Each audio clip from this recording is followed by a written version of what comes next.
I have a question about awareness. I have a beginning understanding of awareness in the inward path, and hearing you speak of taking that awareness out into experience, the knowing into experience. And it seems to me that often in experiencing experiences, you have choice. And you could go right or left, this path or that. You make a decision. Is it awareness and knowing that makes the decision? Or what is it that happens when you have an experience and you make a choice?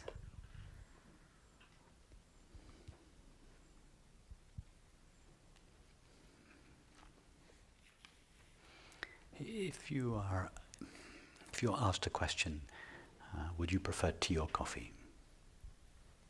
So the question, would you prefer tea or coffee, is a thought. And you answer coffee. Coffee is a second thought. Yeah. So during the question, would you prefer tea or coffee, the choice has not yet been made. And by the time you've answered coffee, the choice has already been made. So the choice takes place in between those two thoughts. Now, what is present between two thoughts? Awareness. Just awareness. Yes. So there is no separate chooser of the coffee thought. After the second thought, coffee, appears, a third thought may appear. I chose coffee. Yeah. The chooser is created with that thought. Or in fact, the chooser is not created with that thought, it is imagined with that thought. There is nothing to the chooser other than that thought. In other words, when we say I chose coffee, the I refers to an entity that is not present anywhere during this cause of chain of causation. Right, which is why I have the question, because I couldn't, because I say, I chose, right? Or I decided. But it really isn't. I couldn't figure out where the I was. Yes, the I that chooses or decides is not there. So awareness is self-determinate? So awareness has, if between the question, coffee or tea, and the answer, coffee, it's awareness that slips in there. No, awareness doesn't slip in there. Your TV screen doesn't slip in between two movies. Well, that's right. The screen doesn't choose. The screen has no choice, right? Yes, the screen doesn't choose, because as soon as it started to choose, that would be part of the movie. That would be the movie. Okay. So there really is no such thing as choice. Choice is, so thought number one, would you prefer tea or coffee? When thought number one is present, thought number two, coffee, is non-existent. Yes? Because you can only have one thought at a time. So thought number one, would you prefer tea or coffee? That thought vanishes. Pause. The background of awareness is revealed. Thought number two, coffee. But when thought number two, coffee, is present, thought number one, would you prefer tea or coffee, is non-existent. So there is no causal connection between them. But then thought number three comes in and says, I considered thought number one, the question, and I answered thought number two, the answer. So thought number three creates a chain of causation between thought number one and thought number two, and calls it choice. And then has to find an agent of that choice, which it calls I. I made the choice. But there is no agent of the choice. Naturally, there is no such thing as choice. There is the question, do you want tea or coffee? Pause. There is the next thought, coffee.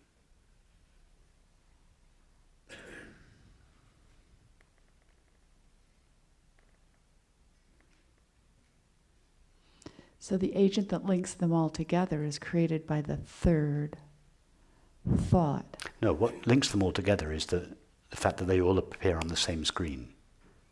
It's the background of awareness that links them all together. So all that the three thoughts have in common is the background of awareness. But with the third thought, the third thought, I chose, creates an I.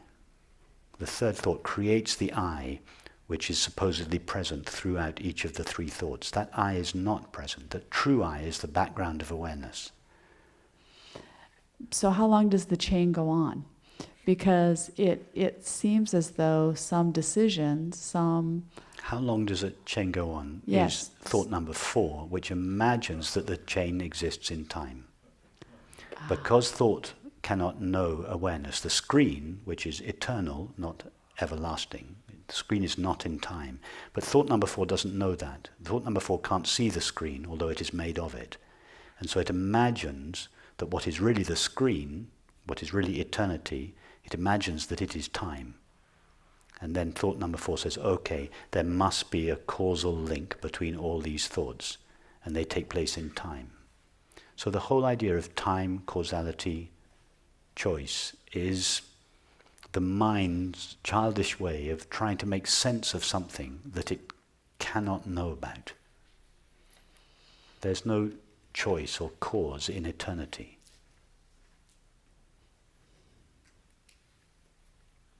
okay, let me sit with that for a while. Thank you.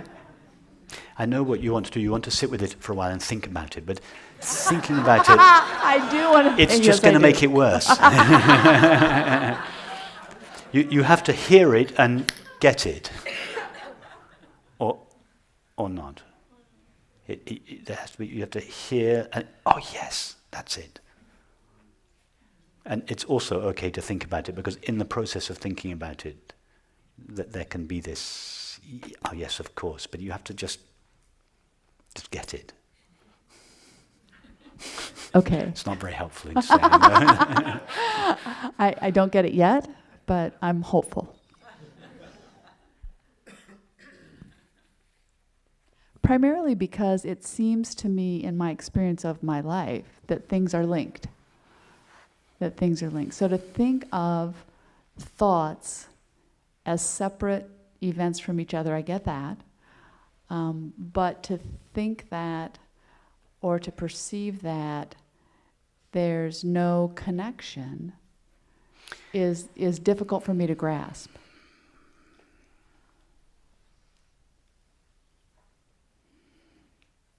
And so maybe what I was thinking is that the connection was awareness. Yeah, you're right, exactly. The connection between things is awareness. But because thought knows nothing, or because the finite mind cannot know awareness, it conceives as the connection between things as time. The finite mind thinks that things are connected in time, and that each thing causes the other. But what the finite mind doesn't realize is that the time which it imagines to be true is a reflection of its own limitations. In reality, there is no time, and therefore there is no real causation in time or choice in time between objects or events. Because the finite mind is looking at reality through its own limitations and projecting its own limitations onto reality. Time doesn't really exist. Time is the filter. Time is like the glasses that the mind wears through which it looks at the world. The time is in the glasses, not in the world. The time is in the mind's limitations. It is the limitation of mind. It's not really there in reality. What is really there in reality is consciousness. But when the mind looks through its own limitations, it sees eternity as time.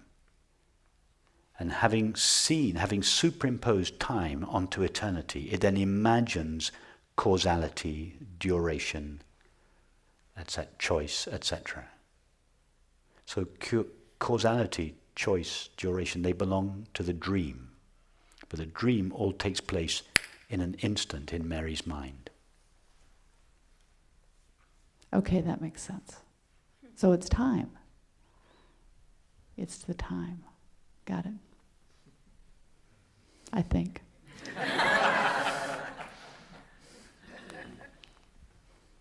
It's really impossible to think about these things, because thinking by definition superimposes its own limitations on whatever it thinks about. It's like trying to look at white snow through orange glasses.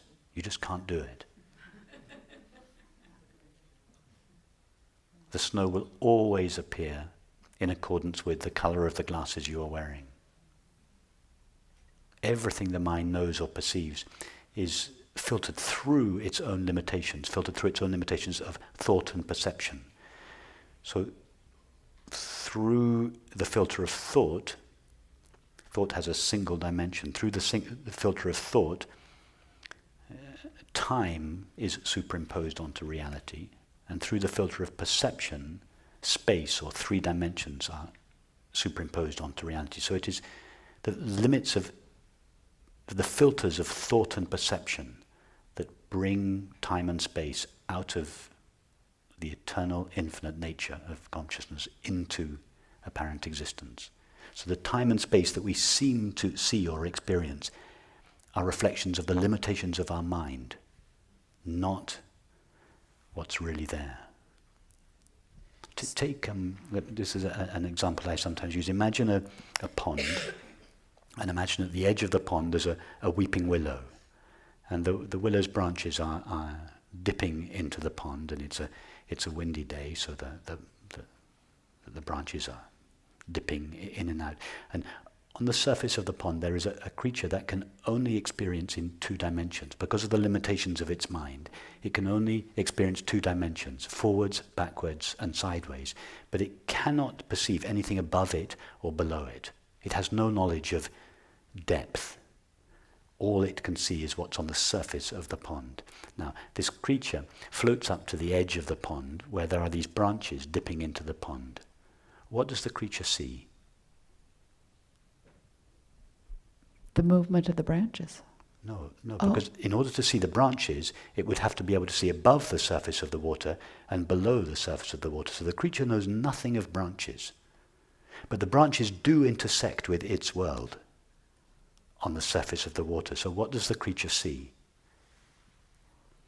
The surface of the water.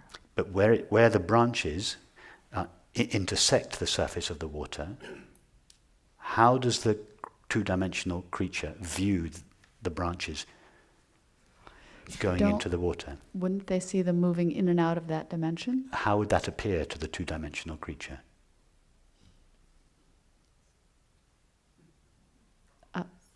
No, it can't see up and down. It can only see on the level of the water. Well, it would look static, right? Well, it would be static if the branches were static, but the branches are moving.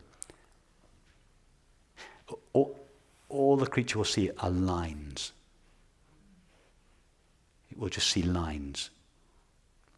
Yes, the branches, although they're three-dimensional branches, the creature can only see the surface of the lake. So all it will see are lines. And as the branches go down into the water, because they get thicker as they go down, the line will get longer. And then as the branches come up out of the water, the line will get shorter. And at some point, when the branch comes out of the water, the line will disappear. So in other words, the two-dimensional creature will just see a cross-section of what is really there. And it will think that the cross-section that it sees is a true representation of what is really there. Right. It doesn't realize that what it sees is just a fragment, a cross-section of what is truly there. And the reason it only sees a fragment is because of the limitations of its own mind. The creature will say, all that's out there are lines, and all that ever happens is the lines get longer and shorter, and sometimes they disappear. And occasionally they join up. That's all it will experience. That's all its world will consist of. And it will, because it is not aware of the limitations of the mind through which it perceives the world, it will project its own limitations, its own two-dimensional limitations, onto the world, and think that those two dimensions are really there in the world. Of course, a three-dimensional creature sees a totally different world. Or a four-dimensional creature, that is our minds, we perceive 3 dimensions of space and one at a time. But maybe our four-dimensional world is itself a limited cross-section of something quite different. How do we know? How do we know that all of this is what's out there independent of our minds? We don't. Because everything we know or perceive is perceived through the filter of our own mind, and therefore appears as a reflection of our own mind. That is why it is futile to investigate the nature of the world without first investigating the nature of the mind through which it is known. Because you can't know the rules unless you know about your limitations, right? Well, you can't know the world unless you know the essence of the mind through which it is known. If the mind is limited, the world will appear as a reflection of those limitations. If you're wearing orange glasses, the white snow will appear orange. But what happens when we discover that the essential nature of the mind has no limitations?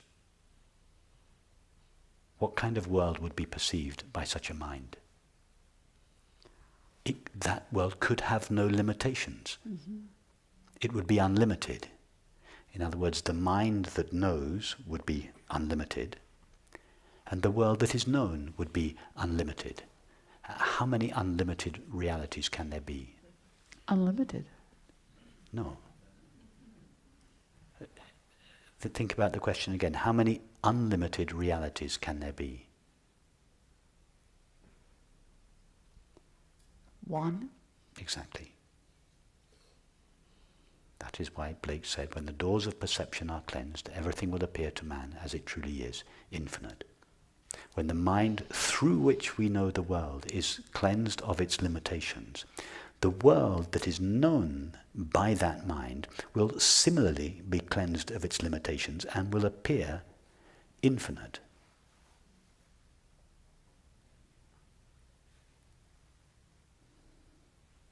In other words, whatever the essential nature of the mind will be known to be the same as the essential nature of the world. What seemed to be two separate realities, mind on the inside and matter on the outside, will be realized to be the same indivisible reality. And that is the essence, that understanding, that's what is meant by non-duality. It is the essence of all the great spiritual and religious traditions. In Christianity, when it says, I and my Father are one, this is precisely what Jesus was meaning, what I essentially am, and my Father, that is the ultimate reality of the universe. They are one.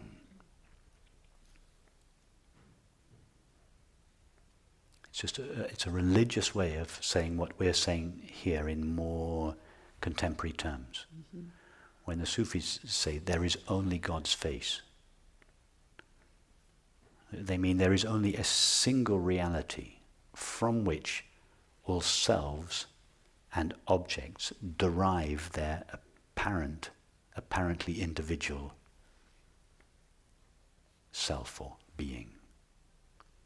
All the great religious and spiritual traditions contain this understanding as their core. It's the core understanding that informs all the great religious and spiritual traditions.